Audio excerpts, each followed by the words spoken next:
मेरे पास कई सारे कैंडिडेट के मैसेजेस आ रहे हैं, ईमेल्स आ रहे हैं, उसमें वो ये पूछ रहे हैं उनकी हाइट के लिए और विजन के लिए क्या क्या क्राइटेरिया होते हैं आर्मी, नेवी या एयरफोर्स के लिए।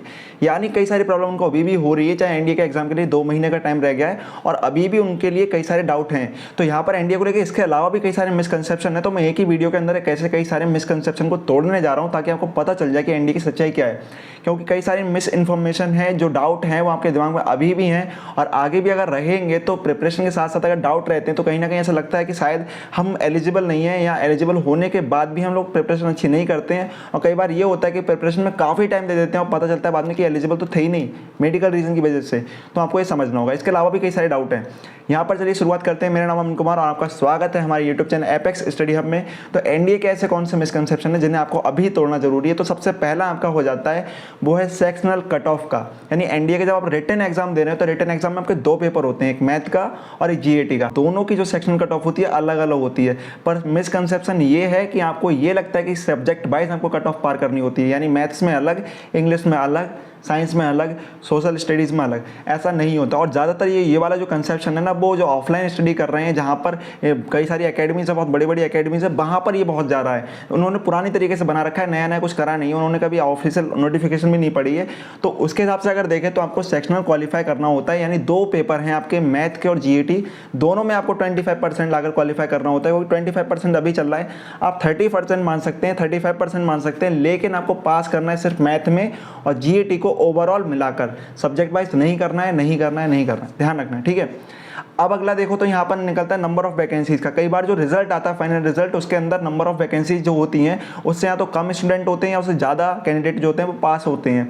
अब यहाँ पर क्या होता है, अगर कम कैंडिडेट पास होते हैं तो जितने भी पास होते हैं वो सभी एनडीए को ज्वाइन कर जाते हैं। और यहाँ पर अगर जो ज़्यादा स्टूडेंट पास हो जाते हैं, जैसे कि मान लो 400 वैकेंसीज यहाँ पे 500 पास हो जाते हैं, लेकिन ज्वाइन फाइनली सिर्फ 400 ही करेंगे मेरिट के बेस पर। क्यों? क्योंकि एनडीए के अंदर एक बैच में उतने ही कैंडिडेट लिए जाते हैं जितनी नोटिफिकेशन में वैकेंसीज रिलीज की जाती हैं। तो ये ध्यान रखें कि अगर 500 550 सिलेक्ट हो भी रहे हैं तो फाइनली वहां पर 400 ही ज्वाइन करेंगे, उससे ज़्यादा ज्वाइन नहीं करेंगे। तो एनडीए स्टूडेंट, जैसा कि आप लोग जानते हैं कि आपके एग्जाम के लिए आप सिर्फ 2 महीने रह गए हैं। अगर आप इन 2 महीनों के अंदर एनडीए के एग्जाम को क्वालिफाई करना चाहते हैं तो आप ज्वाइन कर सकते हैं अनअकैडमी का सुपर 30 बैच। ये सुपर 30 बैच 6 जुलाई से 14 अगस्त तक चलेगा। ये क्रैश कोर्स बैच है जिसको ज्वाइन करके आप अपने एग्जाम को क्वालिफाई कर सकते हैं, क्योंकि यहाँ पर आपको मौका मिलेगा इंडिया के टॉप एजुकेटर से पढ़ने का। इस बैच का लिंक आपको डिस्क्रिप्शन बॉक्स और कमेंट बॉक्स में मिल जाएगा, जिस पर जाकर आप एनरोल कर सकते हैं। और एनरोल करते समय आपको एपेक्स 10 कोड अप्लाई करना होगा। इसके साथ ही अगर आप अनअकैडमी का प्लस कोर्स लेते हैं तो यहाँ पर आपको मिलेंगे ब्रांडेड नोट जो रिव्यू करे गए हैं इंडिया के टॉप एजुकेटर के द्वारा और तैयार किए गए हैं एक्सपर्ट टीचर के द्वारा।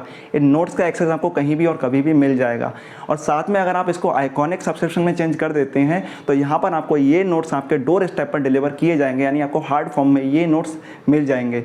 इसके साथ ही अनअकैडमी लेकर आपके लिए बहुत ही एक्साइटिंग ऑफर जो है 5 जुलाई से लेकर 7 जुलाई के बीच में वैलिड। अगर इस बीच में आप लेते हैं अनअकैडमी का 6 मंथ का प्लस सब्सक्रिप्शन तो यहाँ पर आपको मिलेगा 1 मंथ का प्लस सब्सक्रिप्शन बिल्कुल फ्री। और अगर आप लेते हैं 12 मंथ का प्लस सब्सक्रिप्शन तो यहाँ पर आपको मिलेगा 12 मंथ का एसएसबी का प्लस सब्सक्रिप्शन बिल्कुल फ्री।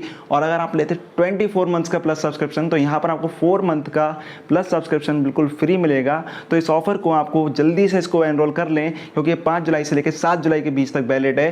तो इसको एनरोल करने के लिए डिस्क्रिप्शन बॉक्स में लिंक दे रखा है, जाइए एनरोल कीजिए और एनरोल करते हुए एपेक्स 10 कोड का यूज करना ना भूलें। इसके अलावा फिर आता है मेडिकल का मिसकंसेप्शन जो है हाइट का और आई विजन का क्राइटेरिया का। अब हाइट की बात करें तो आर्मी, नेवी और एयरफोर्स तीनों ही कैटेगरी के लिए जो आपकी मिनिमम हाइट रिक्वायरमेंट है वो 157 सेंटीमीटर, यानी 157 सेंटीमीटर है।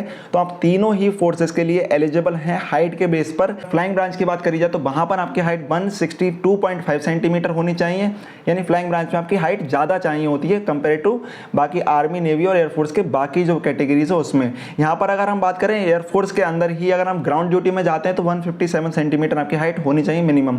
आपकी यहाँ पर कैटेगरी मैटर नहीं करते हैं, आप किसी भी कैटेगरी से हों। इसके अलावा आप ट्राइबल, गोरखा या आप नॉर्थ ईस्ट की कम्युनिटी से हैं तो आपके पास यहाँ पर 5 सेंटीमीटर का रिलैक्सेशन मिल जाता है और आपकी 5 सेंटीमीटर यहाँ पर छूट मिलती है इसमें।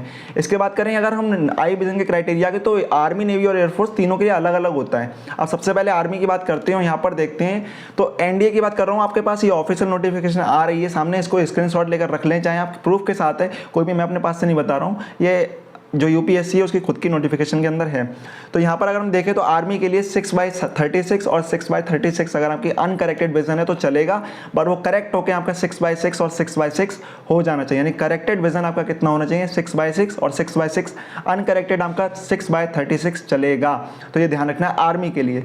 मायोपिया आपका -2.5 डायोप्टर से कम या बराबर होना चाहिए, और हाइपरमेट्रोपिया में आपका जो लेंस की पावर होनी चाहिए वो +2.5 डायोप्टर से कम या उसके बराबर होनी चाहिए। और यहाँ पर कलर परसेप्शन की बात करें तो वो CP सेकंड होना चाहिए, और किसी भी तरह की सर्जरी यहाँ पर नहीं अलाउड है।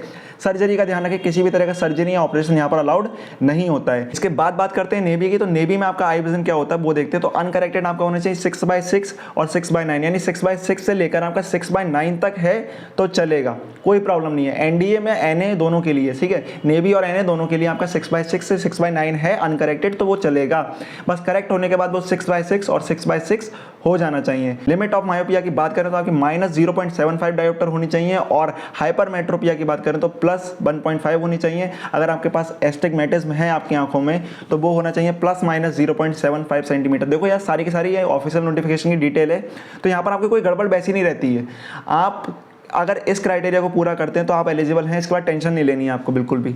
ये नहीं सोचना है कि नहीं हो पाएगा मेरा। अगर आपका इसमें नहीं आ रहे हो तो प्रिपरेशन छोड़ दो, क्योंकि नहीं हो पाएगा, ये बात पक्की है। लेकिन अगर आप इस क्राइटेरिया में हो तो प्रिपरेशन को अपनी जारी रखो। बाइनोकुलर विजन यहाँ पर 3rd है और कलर परसेप्शन यहाँ पर 1st है, ध्यान रखना है यहाँ पर। अब बात करते हैं एयरफोर्स की, जिसको लेकर काफ़ी सारी प्रॉब्लम रहती है, क्योंकि यहाँ पर थोड़ा सा यहाँ पर ट्रिकी है।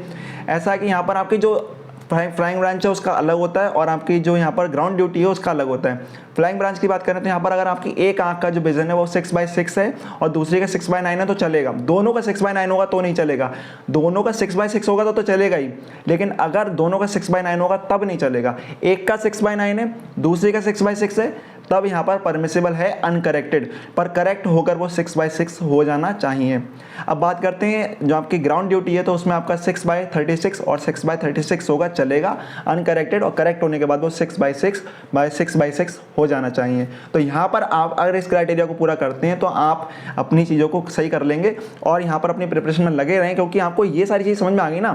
आप मिसकंसेप्शन तोड़िए अपने, समझिए, डाउट नहीं रहना चाहिए। आपका एग्जाम की प्रिपरेशन कर रहे हो, अभी डाउट है कि यार मेरी हाइट नहीं है, मेरे आँख की ठीक नहीं है, तो यार वो सब चीज़ें सही होंगी आपकी अगर इसके अंदर आ रही हैं। अगर इसके अंदर आप क्राइटेरिया को पूरा करते हैं तो प्रिपरेशन को जारी रखो। अगर नहीं करते हो तो टाइम वेस्ट मत करो, कुछ और करने लगो, क्योंकि आप मेडिकली अनफिट हो जाओगे, वहाँ से बाहर हो जाओगे। तो ये सारी चीज़ें हैं, ये आपके पास एक बार चाहे आप क्रॉस चेक करना चाहे तो आप ऑफिशियल नोटिफिकेशन को खुद से जाके पढ़ सकते हैं। अगर आपको लग रहा हो कि शायद मैंने कुछ गलत बताया है तो एक बार जाकर उसे चेक जरूर कर सकते हैं, यूट्यूब पर और भी वीडियोज़ को देख सकते हैं। तब तो मिलते हैं अगली वीडियो में, तब तक के लिए जय हिंद, गुड बाय।